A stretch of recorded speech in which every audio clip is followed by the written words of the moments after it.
നമസ്കാരം. ഏപ്രിൽ 9-ാം തീയതിയാണ് കേരളത്തിലെ തിരഞ്ഞെടുപ്പ്. അപ്പോൾ ഈ തിരഞ്ഞെടുപ്പിൽ BJP എന്ന രാഷ്ട്രീയ കക്ഷിക്ക് വളരെ പ്രാധാന്യമുണ്ട്. BJP എന്ന രാഷ്ട്രീയ കക്ഷിയെ സംബന്ധിച്ചും ഈ തിരഞ്ഞെടുപ്പ് വളരെ പ്രധാനപ്പെട്ടതാണ്. അപ്പോൾ ഈ തിരഞ്ഞെടുപ്പിൽ എന്തായിരിക്കും BJP നേരിടുവാൻ പോകുന്ന പ്രധാന വെല്ലുവിളി കേരളത്തെ സംബന്ധിച്ച്? എതിരാളികളാണോ? കമ്മ്യൂണിസ്റ്റ് പാർട്ടിയുടെ ശക്തമായ രാഷ്ട്രീയ പ്രതിരോധമാണോ? അതോ UDF അവർക്കിപ്പോൾ ഉണ്ടായിട്ടുണ്ട് എന്ന് പറയുന്നൊരു ഉയർത്തെഴുന്നേൽപ്പാണോ, അല്ലെങ്കിൽ ഉണർവാണോ, പുതിയ ഉണർവാണോ? ഇതൊന്നുമല്ല എന്നുള്ളതാണ് എൻ്റെ വ്യക്തിപരമായിട്ടുള്ള അഭിപ്രായം. BJP നേരിടാൻ പോകുന്ന ഏറ്റവും വലിയ ശത്രു വ്യാജ പ്രചരണങ്ങളാണ്. എന്തായിരിക്കും വ്യാജ പ്രചരണങ്ങൾ എന്നുള്ളതിൻ്റെ ഒരു ഉദാഹരണം നാം ഈ കഴിഞ്ഞ ദിവസങ്ങളിൽ തന്നെ കണ്ടു. BJP സംസ്ഥാന അധ്യക്ഷൻ രാജീവ് ചന്ദ്രശേഖറിൻ്റെ പേരിൽ ഒരു പോസ്റ്റർ ഈ വാർത്താ മാധ്യമങ്ങളുടെ ഇടയിൽ, അല്ലെങ്കിൽ പത്രപ്രവർത്തകരുടെ ഇടയിൽ, മാധ്യമപ്രവർത്തകരുടെ ഇടയിൽ അതിനെ ഒരു കാർഡെന്ന് പറയും. ഒരു പോസ്റ്റർ പോലുള്ള രാജീവ് ചന്ദ്രശേഖറിൻ്റെ പടം വെച്ച് ഈ ഇല്ലാത്ത പാചകവാതക സിലിണ്ടർ ക്ഷാമം ഉണ്ട് എന്ന് വരുത്തി തീർക്കുവാൻ നിരവധി പേർ സാമൂഹ്യ മാധ്യമങ്ങളിലൂടെ ശ്രമിച്ചിരുന്നല്ലോ. ആ ശ്രമങ്ങളുടെ ഭാഗമായിട്ട് തന്നെയാണ് രാജീവ് ചന്ദ്രശേഖർ മഹാഋഷിമാരുടെ കാലം മുതൽ തന്നെ ഭാരതത്തിൽ പാചകവാതകത്തിന് പകരം വിറകാണ് ഉപയോഗിച്ചിരുന്നത്, അത് ജനങ്ങൾ ശീലിക്കണം എന്നുള്ളൊരു പ്രസ്താവന നടത്തി എന്നുള്ള പേരിൽ, അതും ഒരു പ്രമുഖ ചാനലിൻ്റെ, ഏത് ചാനലാണെന്നുള്ളത് പറയാം, കാരണം എന്ന് വെച്ച് കഴിഞ്ഞാൽ അവർ തന്നെ അത് നിഷേധിച്ചിട്ടുണ്ട്, അതുകൊണ്ട് തന്നെ പറയാം, റിപ്പോർട്ടർ ചാനലിൻ്റെ ലോഗോയും വെച്ച് ഒരു കാർഡ് ഇങ്ങനെ കറങ്ങി നടന്നിരുന്നു. കാർഡോ പോസ്റ്ററോ, കാർഡ് എന്നുള്ളത് മാധ്യമപ്രവർത്തകരുടെ ഇടയിൽ പറയുന്ന, ദൃശ്യമാധ്യമങ്ങളുടെ ഇടയിൽ പ്രധാനമായി പറയുന്നൊരു വാക്കാണ്. അത് കാർഡും പോസ്റ്ററും കറങ്ങി നടന്നിരുന്നു. അപ്പോൾ അത് സംബന്ധിച്ച് റിപ്പോർട്ടർ ചാനൽ തന്നെ ആ വാർത്ത വ്യാജമാണ്, ഇത് പ്രചരിപ്പിച്ചാൽ നിയമ നടപടി ഉണ്ടാകും, ഇതാരാണ് പ്രചരിപ്പിച്ചതെന്നുള്ളത് സംബന്ധിച്ച് അന്വേഷിക്കുവാനും ഒക്കെ ഞങ്ങൾ നിയമപാലകരെ സമീപിക്കുന്നതാണ് എന്നുള്ളൊരു പ്രസ്താവന അവർ പുറത്തുവിട്ടിട്ടുണ്ട്. അപ്പോൾ ഇത് സംബന്ധിച്ച് പറയുകയാണെങ്കിൽ ഇത്തരത്തിലുള്ള വ്യാജ പ്രചരണങ്ങളുടെ അവസാനത്തെ കാർഡായിരിക്കില്ലത്.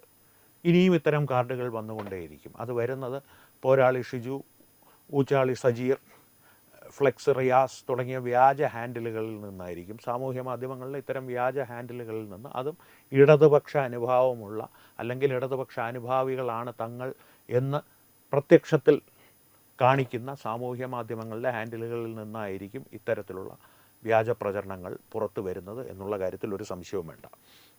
അപ്പോൾ ഇത്തരത്തിലുള്ള വ്യാജ പ്രചരണങ്ങൾ കൊണ്ട് എന്താണ് കുഴപ്പമെന്ന് ചോദിച്ചു കഴിഞ്ഞാൽ കുഴപ്പമുണ്ട്, അതിലേക്ക് വരാം. ഈ വ്യാജ പ്രചരണങ്ങളുടെ ഒരു ഉദാഹരണം കൂടി പറയാം. കഴിഞ്ഞൊരു ഉപതെരഞ്ഞെടുപ്പിൽ ശൈലജ ടീച്ചർക്കെതിരെ കാഫിർ എന്നൊരു പ്രസ്താവന ഇറക്കിയതായിട്ടുള്ളൊരു സ്ക്രീൻഷോട്ട്, അല്ലെങ്കിൽ ഒരു കത്ത് പോലുള്ള ഒരു പ്രചാരണം കറങ്ങി നടന്നിരുന്നു. ഒടുവിൽ അന്വേഷിച്ചെത്തിയപ്പോൾ അതും ഇടത് ഹാൻഡിലുകൾ അടിച്ചിറക്കിയ ഒരു വ്യാജ പ്രചരണമായിരുന്നു.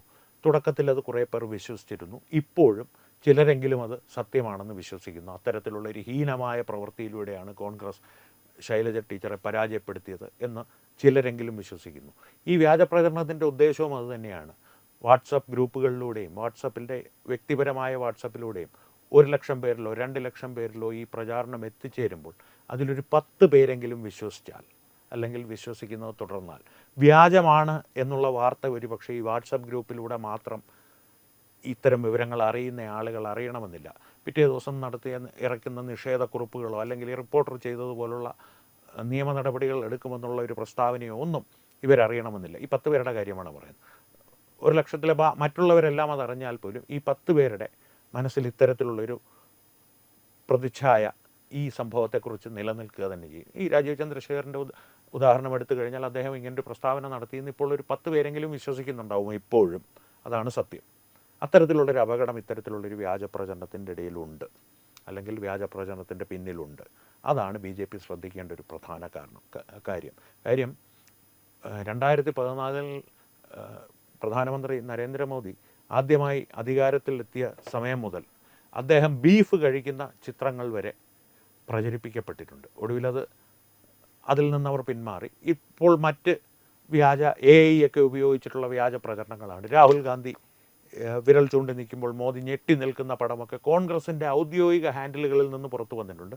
കോൺഗ്രസ്സിന് അങ്ങനെ ചെയ്യാമെങ്കിൽ ഇതിൻ്റെ ആശാന്മാരെന്നറിയപ്പെടുന്ന, വ്യാജ പ്രചരണത്തിൻ്റെ ആശാന്മാരെന്ന് രാഷ്ട്രീയ എതിരാളികൾ ആരോപിക്കുന്ന ഇടതുപക്ഷക്കാർ എന്ത് തന്നെ ചെയ്യില്ല എന്നുള്ളതാണ് രാഷ്ട്രീയ കേരളം ചോദിക്കുന്നത്. അതിൻ്റെ ഒരു ഏറ്റവും പുതിയ ഉദാഹരണമാണ്. കാരണം ഞാനിത് കണ്ടിട്ടുള്ളത് മുഴുവൻ ഈ പറഞ്ഞതുപോലെ പോരാളി ഷാജു, ഊച്ചാളി സജീർ, ഫ്ലെക്സ് റിയാസ് തുടങ്ങിയ സാമൂഹ്യ മാധ്യമങ്ങളുടെ ഹാൻഡിലുകളിലാണ് ഞാനിവ കണ്ടിട്ടുള്ളത് മുഴുവൻ.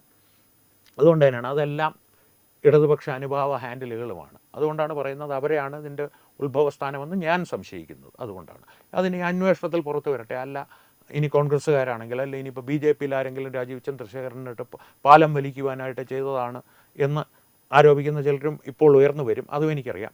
അങ്ങനെയുള്ളവരാണെങ്കിൽ അവരെ നിയമത്തിൻ്റെ മുമ്പിൽ കൊണ്ടുവന്ന് പിടിച്ചകത്തിടട്ടെ. അത്തരത്തിലുള്ളൊരു അന്വേഷണം എത്ര ക്രിയാത്മകമായി നടക്കും എന്നുള്ള കാര്യത്തിലും എനിക്ക് സംശയമുണ്ട്. പക്ഷേ മാതൃകാ പെരുമാറ്റച്ചട്ടം നിലവിൽ വന്നതുകൊണ്ട് തിരഞ്ഞെടുപ്പ് സംബന്ധമായിട്ടുള്ള കാര്യങ്ങളിൽ ഇത്തരം പരാതികൾ പോയി കഴിഞ്ഞാൽ തിരഞ്ഞെടുപ്പ് കമ്മീഷൻ അതിൻ്റെ മേലൊരു സ്വാധീനമുണ്ടാകും.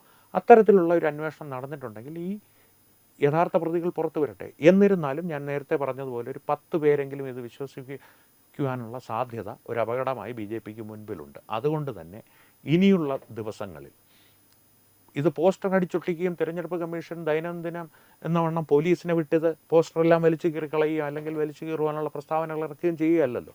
സാമൂഹ്യ മാധ്യമങ്ങളിൽ ഇതിങ്ങനെ ഒരു കാട്ടുതീ പോലെ പടർന്നു പിടിക്കുന്ന തരത്തിൽ ഇത്തരത്തിലുള്ള വ്യാജ പ്രചരണങ്ങൾ, അതും ഓരോ ദിവസവും ഇനി രൂക്ഷമായ കൂടുതൽ വൃത്തികെട്ട രീതിയിലുള്ള പ്രചരണങ്ങൾ നടക്കുവാനുള്ള സാധ്യതകൾ വളരെ അധികമാണ്. അതുകൊണ്ട് തന്നെയാണ് ഞാൻ പറഞ്ഞത്, ഈ തിരഞ്ഞെടുപ്പിൽ 2026 നിയമസഭാ തിരഞ്ഞെടുപ്പിൽ ഏപ്രിൽ 9 കേരളം പോളിംഗ് ബൂത്തിലേക്ക് പോകുന്ന ദിവസം വരെ, അതായത് അന്നത്തെ ഏപ്രിൽ 9 വൈകുന്നേരം 6 മണിക്ക് 5 മണിക്കോ 6 മണിക്കോ പോളിംഗ് അവസാനിക്കുന്നത് വരെ, വോട്ടെടുപ്പ് അവസാനിക്കുന്ന നിമിഷം വരെ ബി ജെ പി നേരിടുവാൻ പോകുന്ന പ്രധാന ശത്രു ഇത്തരത്തിലുള്ള പോരാളി ഷാജിമാരുടെയും ഊച്ചാളി സജീർമാരുടെയും ഫ്ലെക്സ് റിയാസുമാരുടെയും വ്യാജ പ്രചരണങ്ങൾ തന്നെയായിരിക്കും.